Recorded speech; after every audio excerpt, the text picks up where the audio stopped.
아멘. 여러분을 향한 한 사람 한 사람을 향한 하나님의 어떤 그 계획들, 어떤 부르심, 사명, 어, 여러분의 안에 이 땅에 태어난 어떤 그 영광스러움을 여러분 회복할 수 있기를 다시 한번 축복합니다. 이 땅에 태어난 그 목적, 부르심. 제가 부르심, 어떤 사명 이런 단어들을 굉장히 좋아하는데, 우리가 이 땅에 태어난 그 목적을 알 때 우리가 열정을 가지고 살아갈 수 있게 된다라는 생각을 갖습니다.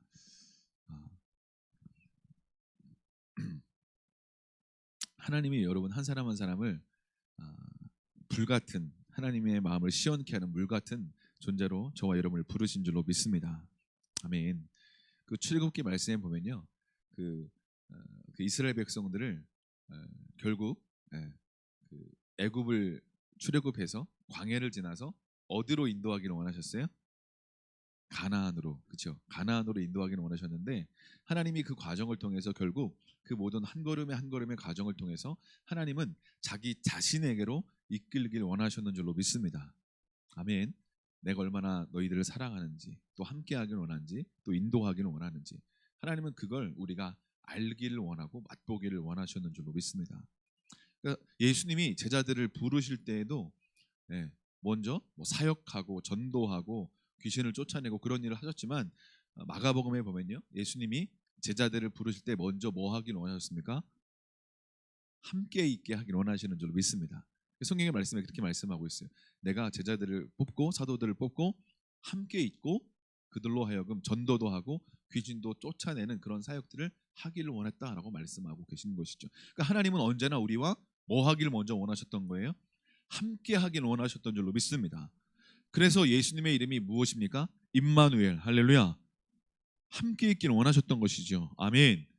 아멘. 여러분, 지금 당신과 주님이 함께하고 계시는 줄로 믿습니다. 지금 당신과 주님이 어떻게 하기를 원하신다고요? 함께. 할렐루야. 함께 있는다는 건 그냥 지금 교회이니까 교회에서만 함께 있는 것이 아니라 우리의 학교에서, 가정에서, 언제 어디서 무엇을 하든지 주님이 우리와 함께 있기를 원하신다는 것입니다. 할렐루야. 뿐만 아니라 동행하기를 원하시고 동역하기를 원하시는 줄로 믿습니다. 아멘. 아멘. 사랑하는 여러분, 우리가 주님을 알아가면 알아갈수록 우리 마음 가운데 참된 자유를 경험하게 되는 줄로 믿습니다. 왜요? 진리가 너희를 자유케 하리라 말씀하고 계시기 때문인 줄로 믿습니다. 나는 길이요 진리요 생명이니. 아멘. 예수님이 길이요 진리요 생명인 줄로 믿습니다. 주님을 더 알면 알수록 우리 안에 생명력이 충만해지고 우리가 나아갈 길이 어딘지 알게 되고 분별할 수 있는 지혜와 계시형이 부어지게 되는 줄로 믿습니다. 아멘. 길이요 진리요 생명 되신 주님을 찬양합니다. 그 주님이 우리의 맏형 되시고 우리의 생명 되시고 우리의 모든 것 되시는 줄로 믿습니다. 아멘. 오늘 창세기 37장에서 그 야곱이 가나안 땅, 곧 그의 아버지가 거류하던 땅에 거주했다라고 말씀하고 있죠. 여기서 이제 거주했다라는 단어가 그 히브리어로 바예쉐브라는 단어인데요. 그리고 그가 살았다라는 의미를 가지고 있는데, 여기서 이제 쉐브라는 단어의 원형이 슈브라는 단어입니다. 슈브라는 단어가 그 어떤 의미를 가지고 있냐면, 뭐 히브리어로 안 쓰겠습니다. 그냥 슈브라고 알아두시면 돼요. 슈브라는 단어가 어떤 의미를 가지고 있냐면, 거주하다, 살다, 돌이키다, 회개하다, 이런 의미를 가지고 있습니다. 뭐라고요? 거주하다, 살다, 돌이키다, 회개하다.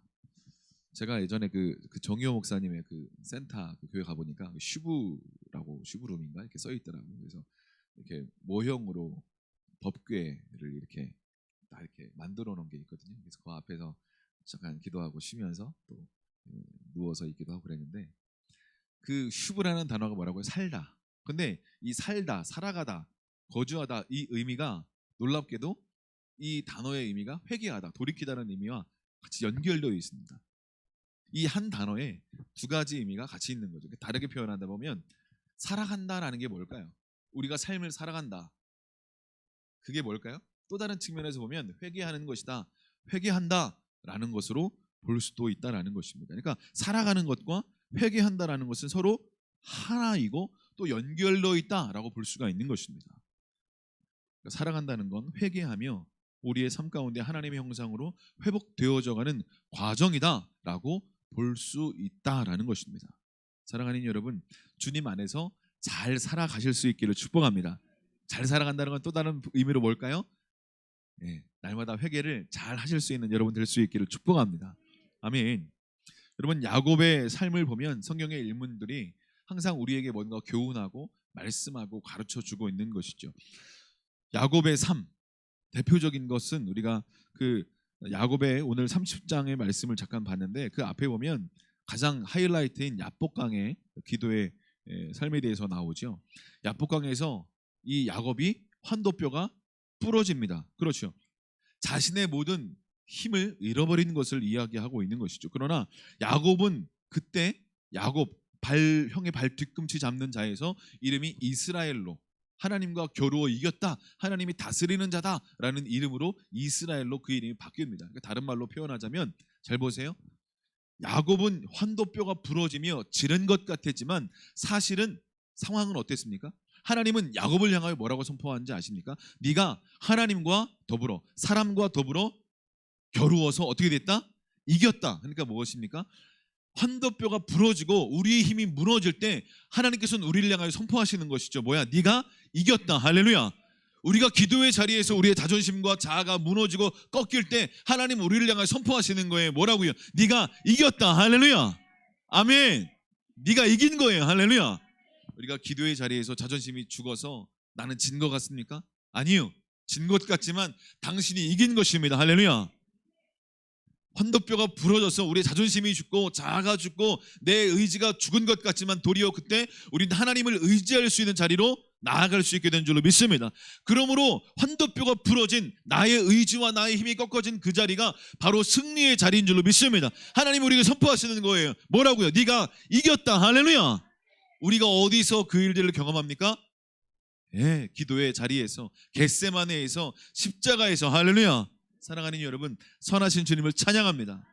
여러분, 십자가의 그 기도의 겟세마네 자리에서 우리의 옛 자아가 꺾이고 우리의 자존심이 죽어지고 환도뼈가 부러져야 되는 거예요. 그때 주님 우리에게 뭐라고 말씀하신다고요? 네가 이겼다. 할렐루야. 우리가 진 것 같아요. 겉으로는요. 그죠? 졌어요. 사실은요. 환도뼈가 부러졌잖아요. 이길 수 없었잖아요. 그죠? 근데 주님이 우리에게 말씀하시는 거, 네가 이겼다. 네 고집이 꺾였구나. 네가 이겼다. 네 자존심이 죽었구나. 네가 이겼다. 내 말씀에 순종했구나. 네가 이겼다. 아멘. 사랑하는 여러분, 당신은 이기는 자의 부르심이 있는 줄로 믿습니다. 우리가 언제 이긴다고요? 환도뼈가 부러졌을 때 당신에게 선포하시는, 네가 이겼다. 하나님과 겨루어 이겼다. 진 건데 이긴 거예요.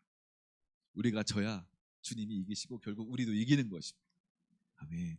사랑하는 여러분, 이것을 알 수 있는 저와 여러분 될 수 있기를 축복합니다. 내 힘을 의지하지 않고 주님을 의지하며 살겠습니다. 그것이 이기는 길인 것이죠. 환도뼈가 부러지고 그것이 바로 야곱의 회개의 삶 아니겠습니까? 회개의 자리가 바로 야곱의 환도뼈가 부러진 거죠. 주님 의지하지 않고 살았습니다. 내 힘으로 살았습니다. 내 능력으로 살았습니다. 그걸 회개하는 거죠. 그게 야곱의 삶입니다. 슈브.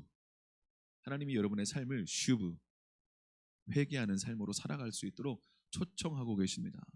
그것은 여러분을 힘들게 하고 억누르게 하고 고통받게 하려고 하는 것이 아니라 회개케 하심으로 참된 자유 가운데 살아갈 수 있도록 여러분을 초청하고 계시는 초청장인 줄로 믿습니다. 사랑하는 여러분, 내 힘으로 살아가는 것을 회개하고 주님의 능력과 지혜를 의지하며 살아갈 수 있는, 돌이킬 수 있는 슈브의 삶으로 살아갈 수 있기를 다시 한번 축복합니다. 기억하십시오. 회개한다는 것은 무엇일까요? 삶을 살아가는 것입니다. 삶을 살아간다는 건 무엇일까요? 회개하는 것과 연결되어 있다라는 것입니다. 그러니까 회개하지 않고 살아가고 있는 인생들은 살아가고 있지만 제대로 영적인 시간대 안에서 살아가고 있지 못하는 것이다. 우리가 죽을 때까지 그리스도의 형상으로 회복되어야 될 줄로 믿습니다. 그러면 주님이 빛 주실 때 뭐 해야 되는? 회개해야 되는 거예요. 그러니까 감사한 거예요. 아우, 교회에 오면 맨날 회개하라고 그러고 맨날 내가 죄인인 것 같고, 아니요. 빛 비추면 죄인인 걸 깨닫고 회개하면 자유케 되는 것이고 회복되는 것입니다. 아멘. 그러니까 회개할 수 있는 빛을 비추면 어떻게 돼요? 감사해야죠. 아멘. 따라합시다. 목사님 감사합니다. 우리 옆에 지체들한테 얘기해주세요. 집사님 감사합니다. 지체들에게, 형제들에게 말씀해주세요. 감사합니다. 저에게 빛 비춰주셔서 감사합니다. 아멘, 아멘, 아멘. 감사하셔야 돼요. 감사하셔야 돼요. 아멘.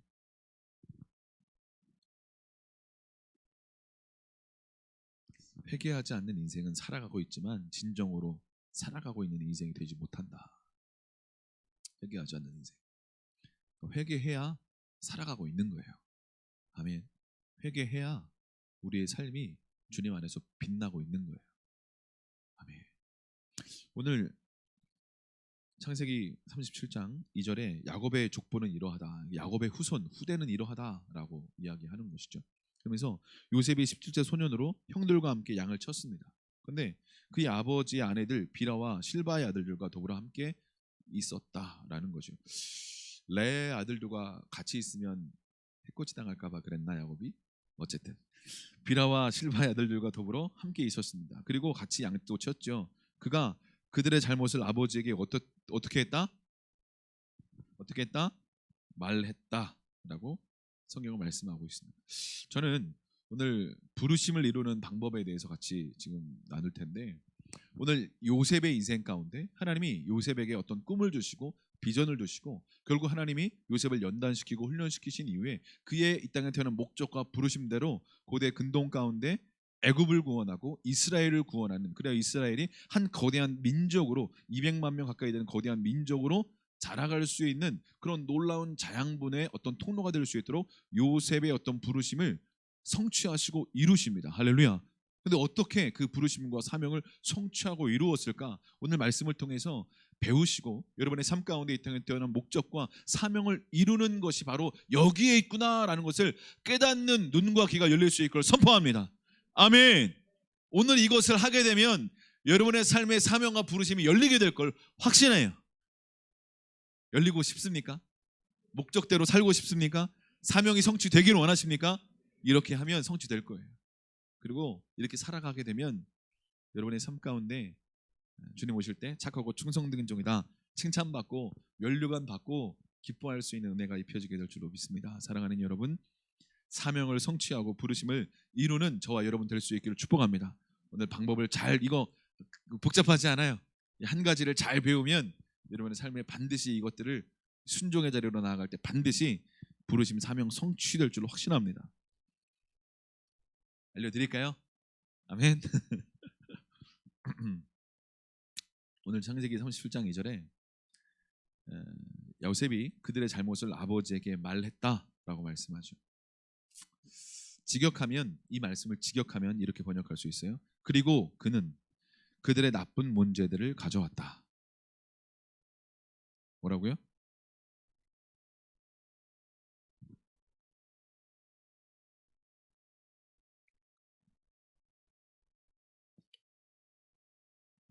여기서 나쁜 문제들, 여기서 잘못을 아버지에게 말했다라고 말씀하고 있죠. 이 잘못이 뭘까요?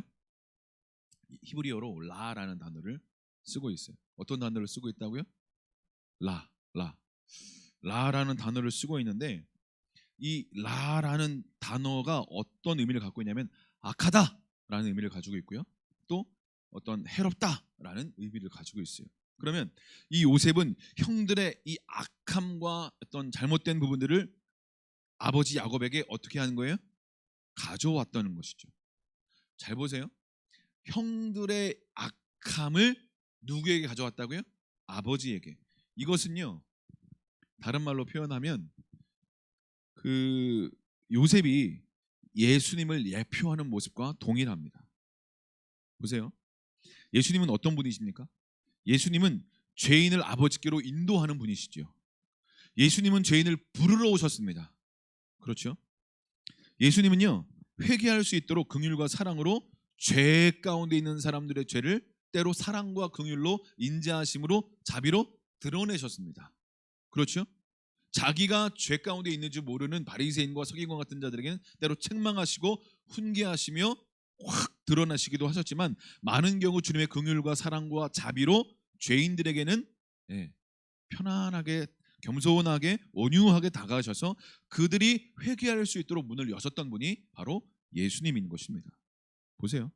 요셉이 형들의 죄악을 아버지께로 가져왔다라는 것은요, 다른 의미로 본다면 형들의 죄악을 가지고 아버지께 나아갔다라는 거예요. 형들의 죄악을 짊어지고 아버지께 나아갔다라고 말하고 있는 것입니다. 이해가 되십니까? 겉으로 보면요, 요셉은 형들의 죄악을 마치 고자질하는 철없는 동생처럼 보입니다. 그러나 그것은 철없는 어떤 동생의 행동이 아니라 형들에게 있는 죄악을 제거할 수 있는 문을 요셉이 열고 있는 것입니다. 이해가 되세요? 죄악은요, 어둠은요, 빛 가운데 드러나게 될 때 제거될 수 있는 문이 열리게 되는 줄로 믿습니다. 어둠은 빛 가운데 드러나야 될 줄로 믿습니다. 사랑하는 여러분, 저와 여러분 안에 있는 모든 어둠들이 주님의 빛과 말씀의 빛으로 완전히 드러날 수 있기를 축복합니다. 할렐루야. 드러나길 원하십니까? 정말로요?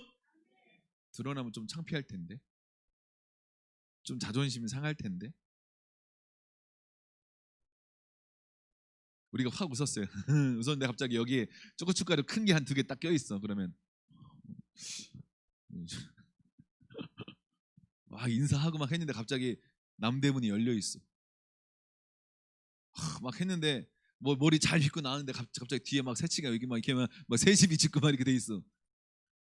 드러나는 게 조금 좀 이렇게 창피하기도 할 수 있어요. 그죠? 여러분 안에 우리가 때로 알 수 없는 어떤 혼 가운데 있는 어떤 감정의 어떤 영역들, 지금은 같이 기뻐할 텐데 기뻐할 수 없을 때 뭔가 어색한 거죠. 같이 눈물을 흘릴 수 있어야 될 텐데 눈물 흘리는 게 아니라 아무 감정이 없을 때 뭔가 때로 뭔가 이렇게 막 오픈된 것 같은 거죠. 난 왜 이러지? 난 왜 다 울고 있는데 난 왜 눈물이 없지? 다 같이 기뻐하고 있는데 난 왜 기뻐할 수 없지? 뭔가 때로 어떤 상황과 환경을 통해서 오픈되는 거예요.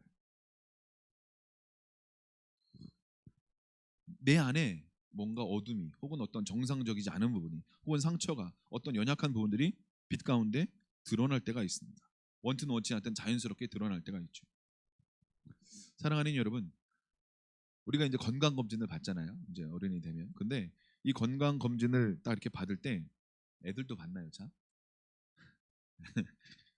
딱 이게 건강 검진 받으면 가끔 사람들이 두려워하고 무서워하는데 암이 발견될까봐 무서워하고 두려워하는 거죠. 근데 만약에 이 암이 정말 있다면 이것이 드러나야 어떻게 되는 거예요?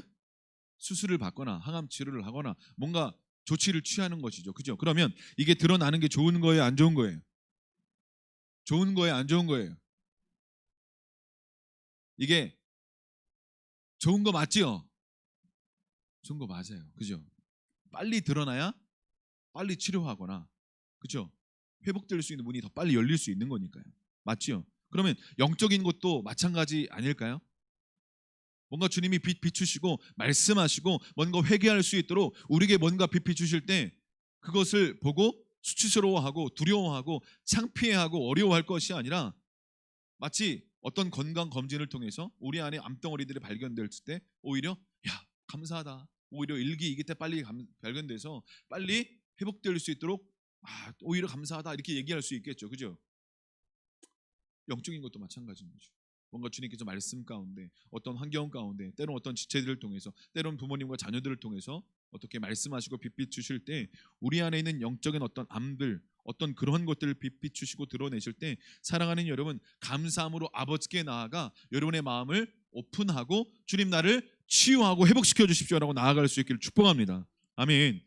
에베소서 5장 13절은 말씀합니다. 책망을 받는 모든 것은 빛으로 말미암아 드러나나니 드러나는 것마다 비치느라 라고 말씀하고 있습니다. 여러분 동생인 요셉은요 형들의 죄 앞에 그냥 막 고자질하는 것처럼 그냥 막 나아갔을 것이다 라고 많은 경우 너무나 오랫동안 설교를 들어왔어요. 저도 그런 것 같았어요. 근데 성경을 가만히 보니까 그게 아닌 것 같아요. 형들의 죄 앞에 오히려 요셉은 상한 심령으로 형들의 어떤 악하고 음란하고 더러운 주님이 기뻐하시지 않는 죄악들을 직접 양을 같이 치면서 대면하고 나아갈 때 형들에게 이야기했을 것 같아요. 형! 그러면 안 돼. 하나님이 이건 기뻐하시지 않는 거야. 형 그러면 안 돼.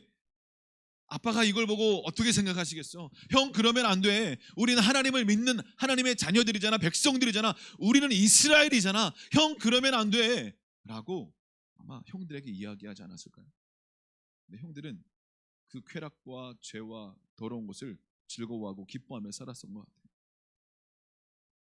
요셉의 이런 말들을 귀 기울여 듣지 않았습니다. 야, 막내 주제 어디 감히 네가 뭘 한다고 그래? 막 가 어린아이 주제 무슨 하면서 형들의 그런 이야기를 했던 요셉을 가볍게 그런 말들을 취급하지 않았을까? 저는 그런 생각을 도리어 봤습니다. 요셉은요 형들의 죄악을 폭로하고 더 나아가 그들이 듣지 않자 아버지에게로 가져가서 아버지 형들이 이런 죄악 가운데 있습니다. 이런 악함과 음란함과 더러움 가운데 있습니다. 아버지 어떻게 합니까? 라고 도리어 중보하고 상한 심령으로 아버지께 나아가 형들의 이 악함과 죄악을 아버지께 나아가 이야기하였던 것이다 라고 볼 수가 있을 것입니다. 다른 말로 표현한다면 요셉은요 형들과 아버지 사이를 하나님 사이에 중보의 자리로 나아갔던 것이다 라고 이야기할 수가 있을 것입니다. 여러분 요셉은요 형들과 격리되어 있지 않습니다. 2절 말씀처럼 형들과 함께 양을 쳤습니다. 그런데 이 요셉은 형들과 함께 세속화되고 세상화되고 악하고 음란하고 더러워지지 않았고 형들과 같은 땅에서 같이 양을 치고 있었지만 형들과는 구별되어 있었던 줄로 믿습니다. 요셉은 죄 가운데 있지 않았어요. 형들의 죄를 보고 아파했던 것이죠. 요셉이 어렸다 하더라도 여러분 보세요. 형들이 싫어하고 그로 인해서 자기를 미워할 것을 알았을까요? 몰랐을까요? 알았어요. 그렇죠? 그럼에도 불구하고 왜 굳이 그렇게 했을까요? 요셉은요 사실 이미 충분히 아버지의 사랑을 받고 있었습니다. 굳이 아버지의 사랑을 더 받기 위해서 형들의 잘못을 고자질하면서 아버지에게 나아가 마치 뒤에서 형들 잘 됐군 하면서 뭔가 이렇게 막 고자질하고 뒤에서 웃고 있는 그런 요셉의 모습을 우리가 상상하고 있었다면 뭔가 잘못된 상상이 아닐까라는 생각을 갖습니다. 고자질할 필요가 없었어요. 요셉의 행동은 무엇이에요? 형들의 죄악을 상한 심령으로 아파하며 아버지께 나아가 형들의 죄악을 빛비춤으로 드러내게 한 중보의 자리로 나아간 것이 바로 요셉이다라고 볼 수가 있는 것입니다. 사랑하는 여러분, 당신이 요셉이라면 어떻게 했겠어요? 형들에게 말하는 게 때로는 쉽지 않습니다. 왜? 뻔히 미움 당할 것을 아니까요. 사랑하는 여러분, 여러분이 삶을 살아갈 때 학교에서 또 직장과 사업장에서 죄악을 행하는 그런 사람들을 반드시 보게 될 것입니다. 제가 우리 주원이가 이제 지난 작년에는 이제 격주로 이제 온라인 때문에 가는데 이번 올해는 매주 학교 가잖아요. 그러니까 학교에서 가끔 아이들의 어떻게 살아가는 아이들 이야기들을 주원이를 통해서 구체적으로 이렇게 저렇게 듣습니다. 어떻게 지내냐? 한번 구체적으로 자세하게 때로 얘기합니다. 그럼 아이들이 때로 어떤 한 아이가 있어요. 네, 그 아이의 이름을 제가 알아요. 그 아이가 학교에서 참 악하게 행동하는 것들을 발견해요. 뒤에서 그룹을 지어가지고 한 아이를 왕따시키고 또 괴롭히고 힘들게 하고 심지어 걔가 좀 영적으로 어둠의 어떤 권세 아래 키도 크지 않대요. 근데 힘이 있는 것 같아요. 어둠의 권세. 그러니까 키가 175 가까이 되는 키 큰 애한테도 가가지고 막 함부로 말하고 엄청 욕하면서 막 하는 거예요. 근데 그 키 크고 힘도 나름 세낸 것 같은데 걔 앞에서 꼼짝을 못 하는 거예요. 이게 어둠의 힘인 거죠. 우리가 학교에서 또 직장에서 막 뒤에서 험담하고 그의 어떤 잘한 부분들을 깎아내리고 그렇죠? 그런 악하고 좋지 않은 사람들이 반드시 있습니다. 보게 될 거예요. 사랑하는 여러분, 그렇다면 우리가 우리의 삶 가운데 그런 사람들을 발견하고 이렇게 보게 될 때 우리는 어떻게 반응해야 되고 나아가야 될까요? 요셉이 형제들 사이에서 지금 형제들의 악함과 죄악을 라의 모습들을 발견하고 보게 되는 거죠. 말했을 것 같아요. 형 이러지 말라고. 소용없었죠. 그때 요셉은 아버지께 나아가 아버지께 이야기한 것입니다. 저는 우리의 삶 가운데 부르심의 자리로 나아가고 하나님께서 이 땅에 태어난 목적대로 나아가기 위해서 우리의 삶의 환경과 여건들이 다 있어요. 삶의 모습들이 있어요. 학교에서, 직장에서, 사업장에서 하나님이 기뻐하시지 않는 어떤 악하고 더럽고 음란한 부패하고 비리와 수많은 것들을 발견할 때 우리의 마음이 상한 심령으로 아버지께 나아가 아버지 이 땅의 악함과 비리와 부패와 더러움을 보십시오. 아버지 이것을 어찌합니까? 라고 상한 심령으로 아버지께 나아가 부르짖는 저와 여러분 될 수 있기를 축복합니다. 이해가 되십니까? 이것을 포기하지 않고 멈추지 않고 부르짖고 아버지께 나아가 여러분에게 소리를 내어서 여러분의 마음을 주님께 토해내고 이 땅의 죄악과 악함을 아버지께 나아가 이야기할 때 당신의 삶의 부르심이 열리게 될 것을 확신합니다. 아멘. 이해가 되십니까? 그게 여러분의 부르심이에요. 하나님의 나라가 저와 여러분을 통해 회복되고 확장되기를 원하십니다. 그런데 공중권세에 잡은 자, 이 세상 임금은 각자 하나님의 자녀들을 통해서 하나님의 나라가 확장되기를 원하시는 것처럼 어둠의 자녀들을 통해서 어둠에게 붙잡힌, 물론 그들에게 우리가 복음을 전해야 될 것이고 그들을 긍휼히 여기고 불쌍히 여겨야 될 것입니다. 그러나 우리의 대적은 마귀 어둠입니다. 원수입니다. 그들 뒤에 그들이 있다는 걸 아셔야 돼요. 영적 전쟁에 대해 아셔야 돼요.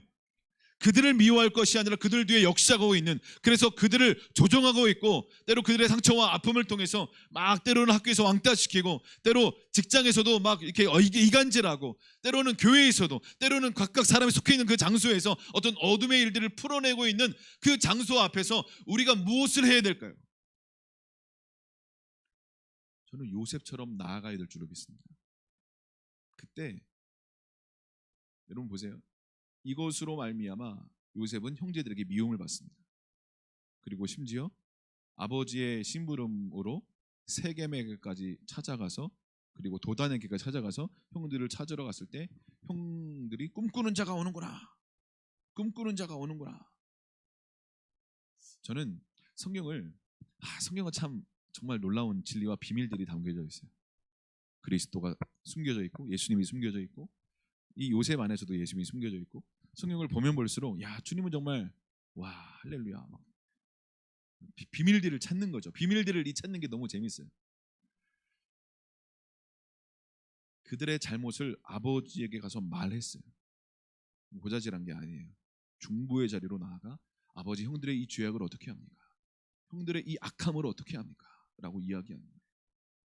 사랑하는 여러분, 여러분의 삶 가운데 형제들, 지체들의 어떤 악함과 죄와 연약함들을 바라볼 때 아버지께 나아가 주님 이 형제의 이 지체의 이 악함과 죄악을 어떻게 합니까? 라고 주님 앞에 나아가 상한 심령으로 토해내며 중보의 자리로 나아갈 수 있는 저와 여러분 될 수 있기를 축복합니다. 이것으로 말미암아 설사 변화가 없고 여러분의 삶 가운데 요셉처럼 구덩이에 빠지고 애굽으로 팔려가고 그런 연단과 고통과 아픔의 시간이 온다고 하여도 결국 하나님께서 요셉에게 꿈을 꾸게 하신 것처럼 놀라운 글들이 이루어지게 될 줄로 믿습니다. 아멘. 이것을 요셉은 멈추지 않았던 것 같아요. 한 번 했는데 아빠가 혼내는 거죠. 니네 왜 이렇게 했어? 아빠 어떻게 하셨어요? 어떻게 알긴 요셉밖에 없지 뭐. 그렇죠? 요셉밖에 없죠. 요셉 화장실로 끌고 간 거예요. 누구에게? 시므온과 레위, 너 따라와. 화장실에서 보자. 머리 박어. 이 자식이. 네가 아빠한테 얘기했지. 머리 박어. 형 그게 아니라 형 그러면 안 되잖아.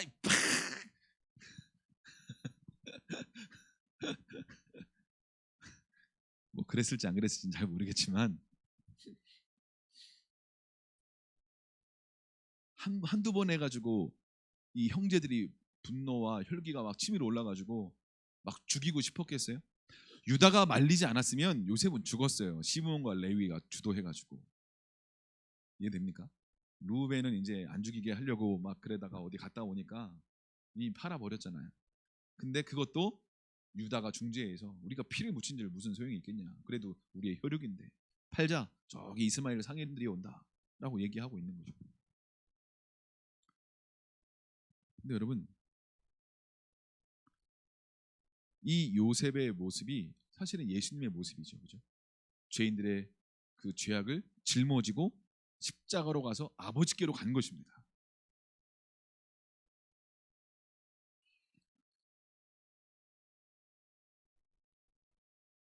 여러분, 다윗에게 나단이 없었다면 어떻게 됐을까요?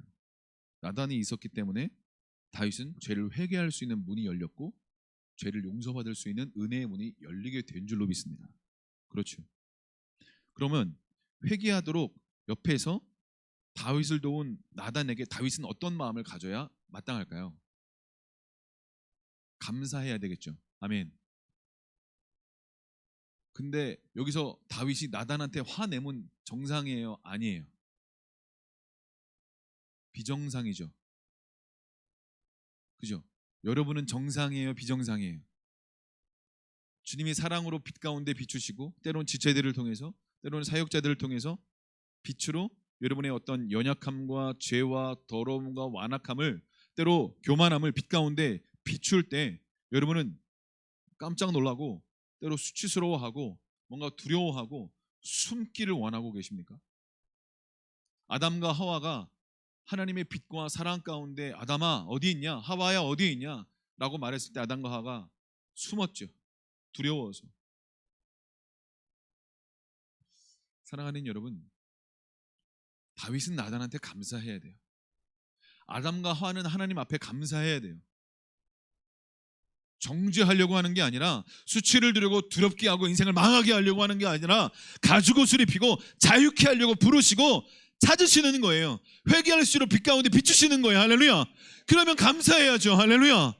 근데 우리는 감사하지 않고 아멘 감사합니다 감사합니다 하지만 뭔가 조금만 자존심이 상하고 조금만 마음이 상하고 조금만 힘이 들면 왜 나한테 이러는 거냐고. 제가 그랬어요. 제가 주님이 뭔가 빛 비추시면 아무도 없이 그냥 혼자 말씀해 주시면 감사하잖아.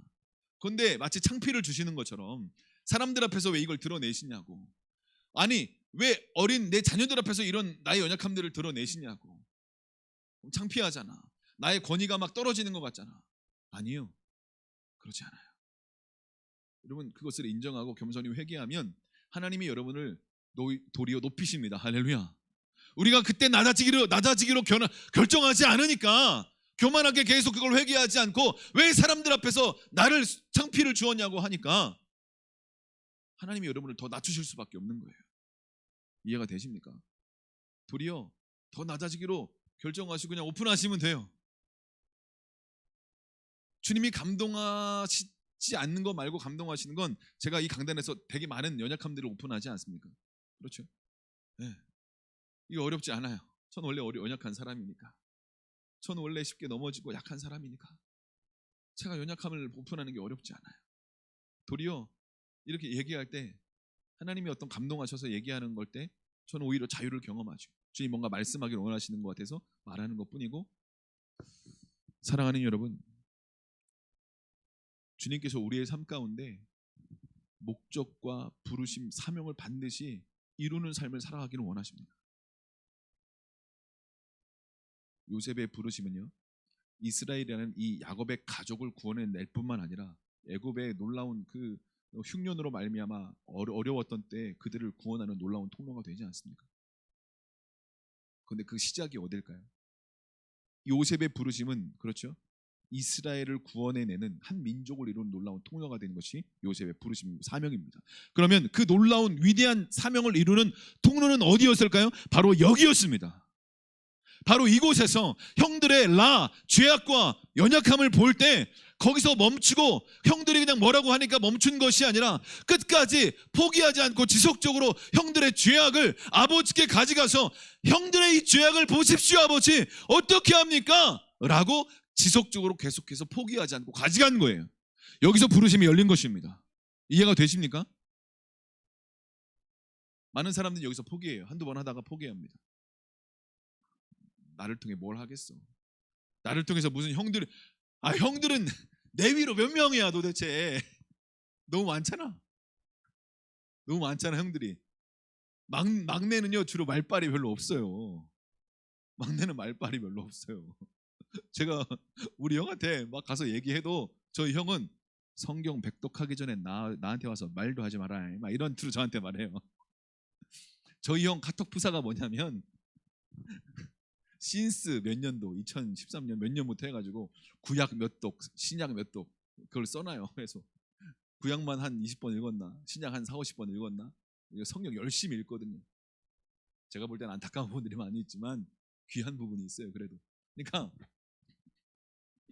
제가 한 5년 전인가 7년 전에 뭐 때문에 막 얘기하는데 성경 백독 했냐? 백독도 안 했냐? 아 진짜.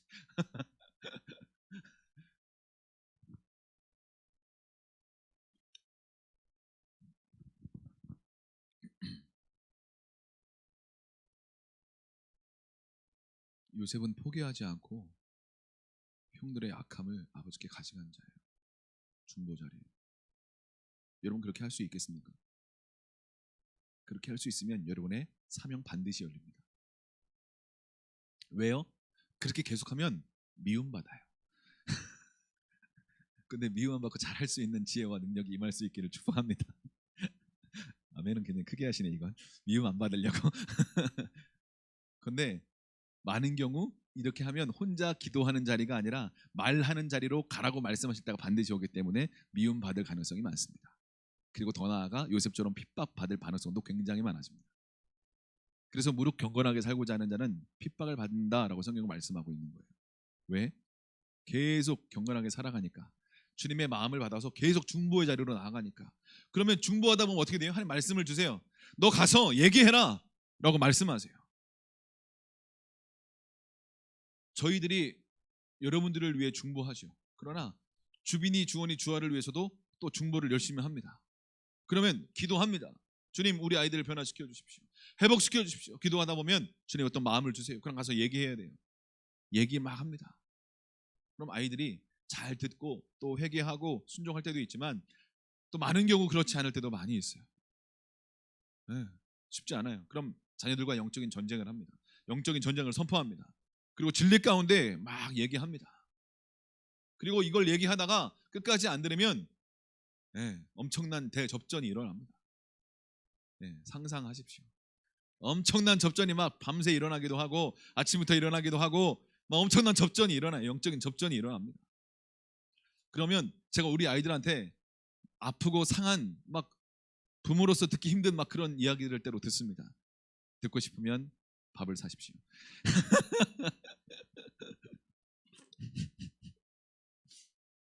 여기선 얘기할 수 없습니다. 비싼 거라. 그래서 때로 부모로서 마음이 아프기도 하고 때로 상처를 입기도 하고 힘들기도 하고 어렵기도 합니다. 그래도 포기하지 않아요. 왜? 애들을 세워야 하니까. 애들을 세워야 되니까. 요셉처럼 중보하기로 끝까지 나아가는 거예요. 아버지.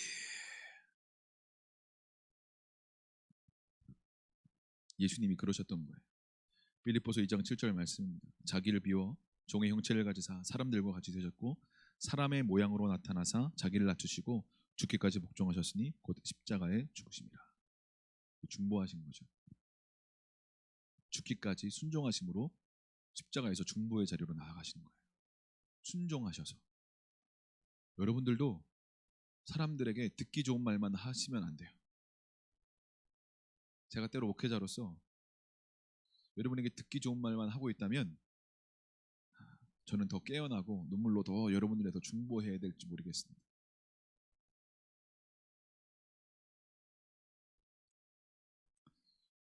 여러분의 목자가, 리더가 여러분에게 듣기 좋은 말 하고 있다면 이번 주 목장 모임에 가서 얘기하세요.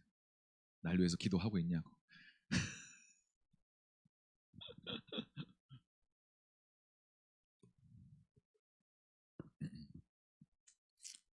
요셉의 소리가 없었다면 회개할 수 있는 길조차 열리지 않습니다. 근데 이렇게 요셉처럼 계속 얘기하는 게 생각보다 만만하지 않습니다. 쉽지 않습니다. 왜냐하면 반드시 미움을 받기 때문에 그렇습니다. 핍박을 받기 때문에 그렇습니다. 그렇죠. 기도하고 또 금식하고 나아가서 얘기해도 쉽지가 않아요. 상대방의 어떤 인간적인 생각과 연약함들, 또 죄와 상처 때문에 자기를 공격하고 또 수치를 주고 또 두려움을 주고 막 그런 거라고 착각하는 경우가 의외로 많이 있기 때문에 그렇습니다. 여러분도 때로 많이 그랬죠, 그죠? 이게 참 쉽지가 않습니다. 제가 참 7, 8년 동안 그렇게 잘 한 것 같은데도 할 때마다 쉽지가 않아요. 힘들어요. 상대방이 오해할 때 정말 힘들어요. 어려워요. 아파요. 사랑으로 얘기하는데 사랑이 아니고 수치를 주고 나의 자존심을 이렇게 막 짓밟는다고 생각하는 분들이 의외로 많기 때문에 정말 힘듭니다. 이제 좀 신뢰가 쌓여서 이제는 좀 괜찮지 않을까라고 생각해도 그래도 쉽지 않습니다. 그래도 쉽지 않아요. 그렇죠, 홍철 집사님. 네. 대중이 쌤 그렇죠? 네. 제가 우리 남자 집사님들한테 이런 영역을 더 편안하게 얘기할 수 있는 그 담대함과 또 성숙함과 또 믿음이 이 최용우 목사에게 부어질 수 있기를 간절히 소망합니다. 아멘, 아멘. 네, 저도 남자지만 남자들한테는 더 쉽지 않아요. 우리 여성 집사님들 할 때보다 한 2배 더 큰 호흡과 눈물과 기도로 제가 목사로 눈치 보면 안 되잖아요. 그죠? 하나님 말씀하시면 말씀해야 되잖아요. 그죠? 아멘. 저를 눈치 보지 않게 할 수 있기를 축복합니다. 아멘, 아멘.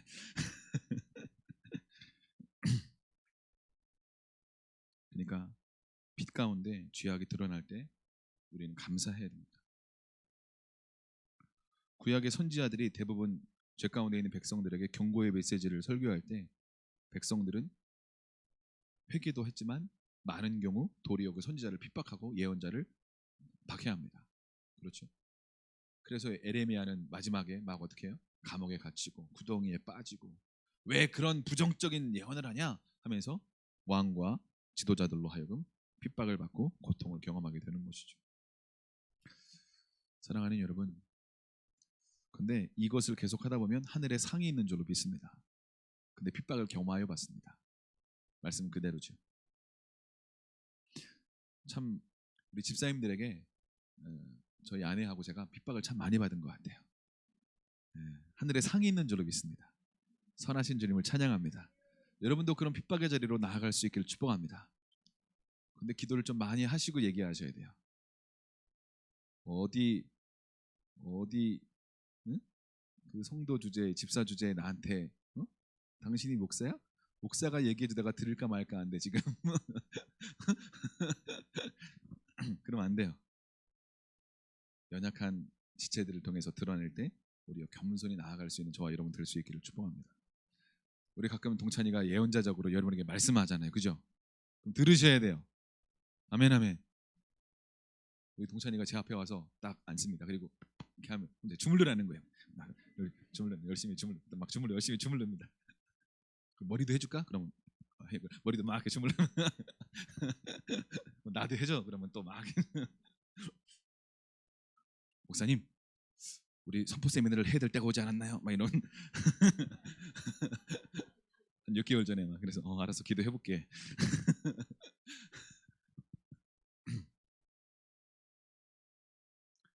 잘 보세요. 요셉이 왜 그 부르심의 자리로 갈 수 있었냐? 포기하지 않고 이 형제들의 죄악을 아버지께 나아가 이야기했기 때문이다. 이거예요.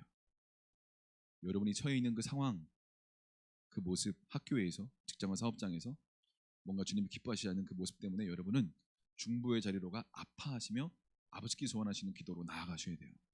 그걸 포기하지 않고 지속해서 계속하잖아요. 그럼 핍박받을 거예요. 할렐루야. 그런데 부르심이 같이 열릴 거예요. 그리고 그 과정을 통해 요셉처럼 훈련과 연단을 받게 될 거예요. 일정 기간 동안. 언제까지? 주님이 됐다 할 때까지. 주님을 끝까지 신실하게 믿고 요셉처럼 노예로도 죄수로도 하나님과 함께 하시는 것들을 형통하게 경험하고 계속 훈련받을 거예요. 주님이 됐다고 할 때까지. 이걸 포기하지 않고 계속 가다 보면 반드시 여러분은 사명과 부르심의 자리로 나아가 성취를 경험하게 될 거예요. 응답과 열매를 경험하게 될 거예요. 보세요. 오늘 창세기 37장 3절 말씀 같이 읽겠습니다. 시작. 요셉은 노년에 얻은 아들이므로 이스라엘이 여러 아들들보다 그를 더 사랑하므로 그를 위하여 채색 옷을 지었더니. 아멘. 아멘. 보세요. 이 말씀을요, 채색 옷을 지었다라는 말씀을 직역하면, 히브리어 말씀을 직역하면 어떻게 번역할 수 있냐면, 요셉에게 소매가 긴 옷을 만들어 주었다, 이런 뜻이에요. 소매가 긴 옷. 여기서 히브리어 원어의 핵심은요, 색동저고리가 아니라 소매가 긴 옷이 핵심이에요. 그런데 이걸 히브리어로 케토네트 파심이라는 단어를 쓰는데, 이것은 긴 소매 옷인데 어떤 의미를 가지고 있냐면, 고대 근동에서 옷은 신분이나 정체성을 이야기하잖아요, 그죠? 그러면 고위 관리나 왕들이 입는 옷이 바로 긴 소매 옷이에요. 긴 소매 옷은요, 일반적인 노동자들이 일할 때 입는 옷이 아니에요. 일을 하려면 깡통하고 일하기 편한 옷을 입어야 되죠. 긴 소매 옷은 절대 일할 때 입는 옷이 아니에요. 그러니까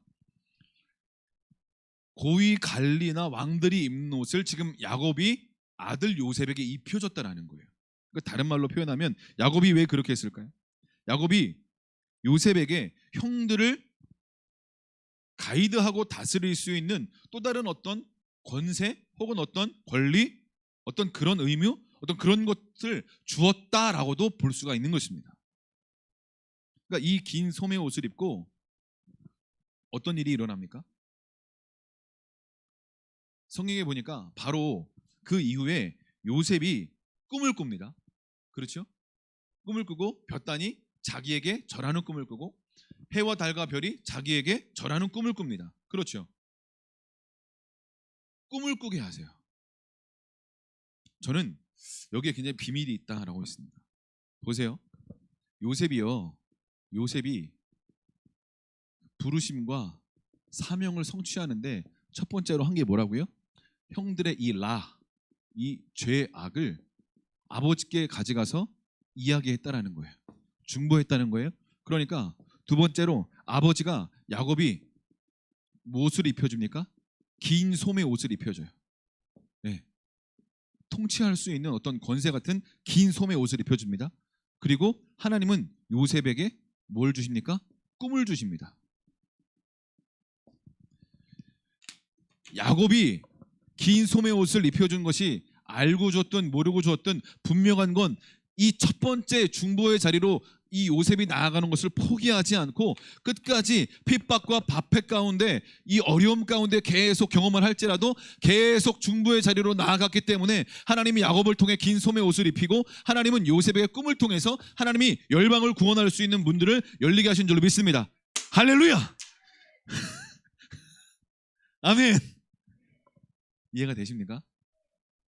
전 이게 와 놀라운 비밀이다라는 마음이 들었어요.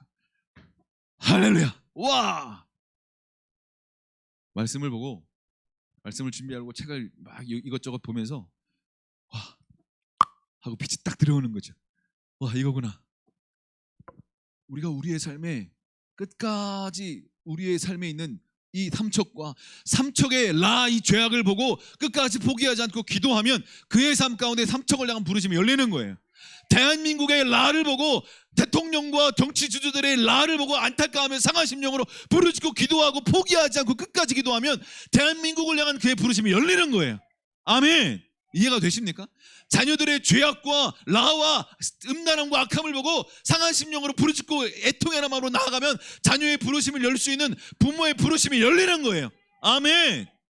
그러니까 포기하지 않고 이 자녀들의 형제들의 이 도시의 이 대한민국의 열방의 죄악을 보고 안타까워하며 중보의 자리로 끝까지 나아가면 하나님이 그의 삶 가운데 어떤 영역 긴 소매의 옷을 입혀주실 거예요. 근데 바로 뭐 긴 소매 옷 입었다고 통치됐나요? 아니요. 꿈 꿨다고 뭐 바로 어떤 일이 일어났나요? 아니요. 근데 하나님 뭔가 말씀하시는 거예요. 예언적으로 꿈을 주시고 긴 소매 옷을 입히시면서. 근데 이 꿈 꾸고 바로 구덩이 빠지고 노예되고 죄수되고 이런 연단이 혹독하게 일어납니다. 긴 소매 옷 입혀주니까 좋았죠. 꿈 꾸니까 좋았죠. 죽는 거야.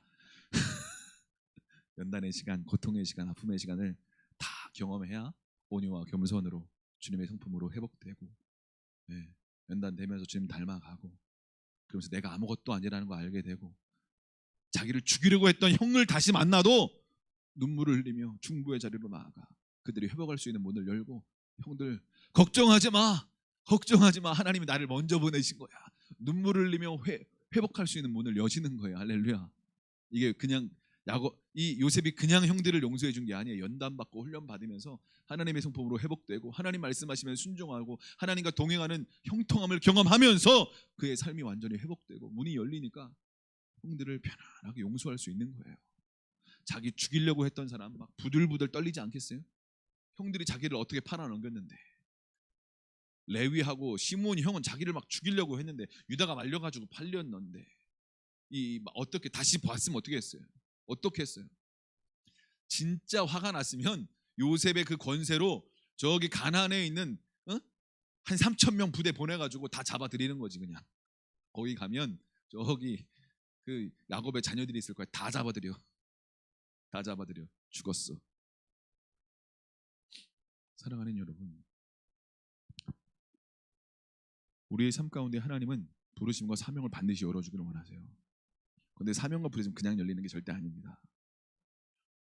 우리가 우리의 삶 가운데, 우리의 학교에서, 직장에서, 사업장에서, 우리의 현장에서, 이 땅에, 이 사회에, 학교에, 내가 속해 있는 그 공동체,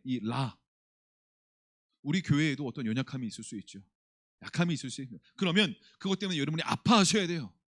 그러면 여러분의 그 중보를 통해서 목사가 회복되고, 사역자들이 온전케 되고, 지체들이 회복되며 교회의 부르심이 일어나는 거예요. 할렐루야. 아멘. 정죄하고 판단하는 게 아니라 이 땅에 그런 연약하고 음란하고 악한 모습을 바라보면서, 제가 말씀을 준비하면서 우리가 잘 알고 있지 않습니까? 이 땅에 큰 교회 중에 한 분의 어떤 연약함이, 목사님의 연약함이 드러나지 않습니까? 그러면 우리가 그것 때문에 좀 판단하고 정죄하고 그럴 게 아니라, 하나님, 그 음란함과 악함이, 이 삼척 땅에 있는 음란함과 악함이 나의 악함이고 나의 죄가 아닙니까? 하나님, 우리를 불쌍히 여겨주십시오. 하나님, 그분을 온전히 회복시킬 수 있도록 문을 열어주십시오. 온전히 회개의 영을 부어주십시오. 동일하게 저희들에게도 회개의 영을 부어주십시오. 왜냐하면 상징적이잖아요. 이 땅 가운데 있는 가장 큰 교회 중에 하나인 그 리더가 넘어진 거니까 얼마나 상징적입니까? 우린 그것을 보고 쯧쯧 판단하고 정죄할 게 아니라 마음이 상해야 되는 줄로 믿습니다. 아파야 되는 줄로 믿습니다. 하나님, 그 교회에 있는 성도들을 회복시켜 주시고, 장로님들과 권사님과 리더들을 온전히 기도의 자리로, 금식의 자리로 나아가서 다시 한번 그 교회가 하나님 빛 가운데 일어날 수 있도록 역사하여 주십시오. 그것이 우리의 사명이 아니겠습니까? 그것이 이 땅의 죄악 라를 보고 안타까워하며 중보의 자리로 나아가는 거예요. 그때 이 삼척에서 당신에게 긴 소매를 입혀주실 것이고, 당신에게 꿈을 주시며, 결국 하나님이 당신을 통하여 이 땅을 회복할 수 있는 문을 열리게 할 줄로 믿습니다. 아멘. 아멘. 하나님 우리를 왕같은 제사장으로 부르셨습니다. 우리가 어떻게 왕으로 섭니까? 그냥 왕으로 막 일어서고 싶으면 일어서는 거예요? 통치하고 다스리고 싶으면 다스릴 수 있는 거예요? 그렇지 않아요. 먼저 중보의 자리로 제사장으로 일어서라는 거예요. 그래서 왕같은 제사장인 거예요. 제사장이 되지 않으면 절대 왕이 될 수 없습니다. 사랑하는 여러분, 우리의 삶 가운데 제사장의 자리로 저와 여러분들을 지금 부르고 계시다고 믿습니다. 하나님이 여러분에게 긴 소매 옷을 입혀주시고, 뭔가 꿈을 꾸게 하시고, 꿈을 주기를 원하시고, 비전을 성취할 수 있도록 문을 열기를 원하십니다. 그럼 우리가 우리의 삶의 현장에서 포기했던 영역들, 기도하다가 너무 힘들어서 그만두었던 영역들, 지체들과 형제들과 때로 자녀들과 너무 힘들다, 내 힘으로 변화시킬 수 없어, 맞아요, 우리 힘으로 변화시킬 수 없습니다. 그래서 우린 뭐 해야 되는 거예요? 기도의 자리로 나아가 우리 자녀들의 악한 모습들, 음란한 모습들, 부모님에게 순종하지 않는 모습들을 발견하면서 뭐예요? 부모님을 공경하지 않으면 우리 자녀들이 잘 되고 장수할 수가 없습니다. 잘 되지 않아요. 잘 될 수 없어요. 부모님을 공경할 수 있도록 여러분이 길을 여셔야 돼요. 우리의 자녀들이 부모님을 공경하지 못하면 잘 되지 않는다니까요. 왜? 부모님을 공경하도록 여러분이 문을 여셔야죠. 순종할 수 있도록 문을 여셔야 돼요. 부모에게 함부로 하면 가르치셔야 돼요. 어버이날 편지 써오고 선물 준비해 오지 않으면 책망하셔야 돼요. 어머님, 아버님 생일 때 선물 준비해 오지 않으면 책망하셔야 돼요. 너 왜 그러냐? 왜 부모님을 공경하지 않냐? 책망하셔야 돼요. 가르치셔야 돼요. 애들이 몰라서 그래요. 모르니까 가르쳐야죠. 어렸을 때부터 가르쳤어야죠.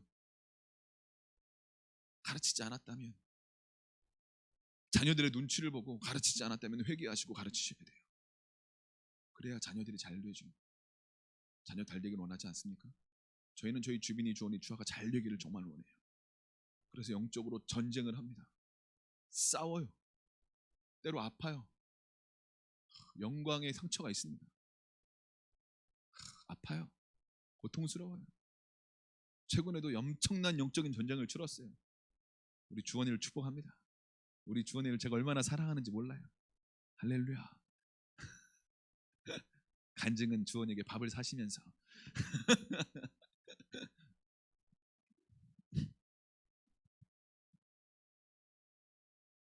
사랑하는 여러분, 이 믿음의 여정이 정말 귀합니다. 포기하지 마세요. 자녀들의 이 죄악과 악하고 음란한 이 시대 가운데 나는 자녀들을 가르치고 훈계할 자격이 없어? 아니요. 예수의 피가 우리의 자격입니다. 가르치셔야 돼요. 부모들을 연약하고 넘어질 수 있죠. 괜찮아요. 또 가르치셔야 돼요. 엄마 아빠가 포기하지 않는다는 걸 보여주셔야 돼요. 네가 나이가 60이 돼도 내가 80이 90이 돼도 너를 가르칠 거야. 이런 정신으로 엄마 그만해. 우리 같이 늙어가고 있어. 하나님의 말씀을 자녀에게 앉았을 때든지 누웠을 때든지 가르치라고 그랬다. 엄마 이제 내 말 좀 들어. 예, 부모님도 말씀을 자녀들의 말 좀 듣기도 하셔야 돼요. 할렐루야. 아 웃겨. 어버이날 여러분의 가정이 이 5월달에 완전히 여러분의 가정이 다시 회복될 수 있기를 축복합니다.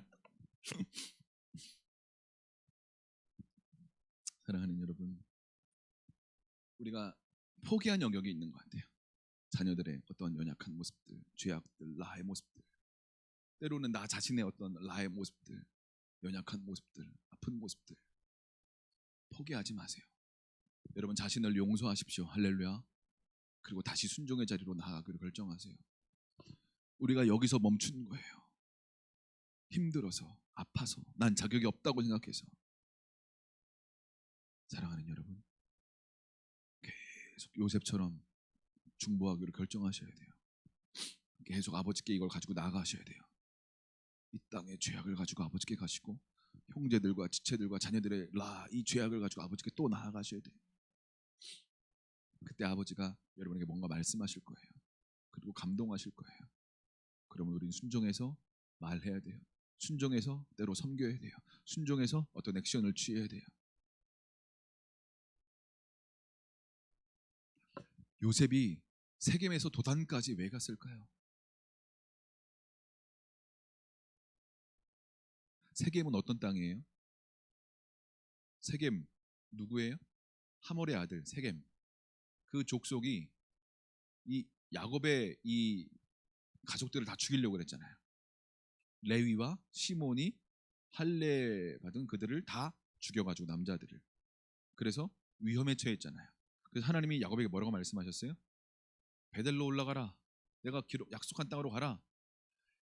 에서를 통해서 브니엘의 영광의 아침을 경험하고 야복강의 영광의 아침을 경험한 이후에 하나님의 말씀을 따라 야곱은 베델로 약속의 땅으로 나아갔어야 돼요. 근데 그곳에 나아가지 않았어요. 숲곳에 머물렀어요. 우리도 그런 영역이 있죠.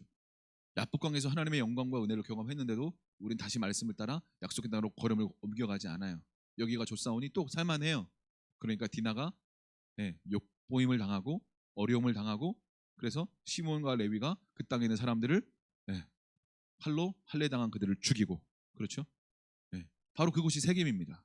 그러면 아버지가 세겜에 가니 형제들이 그곳에 갔을 때 어떤 마음이 들었을까? 염려했겠죠. 걱정했겠죠.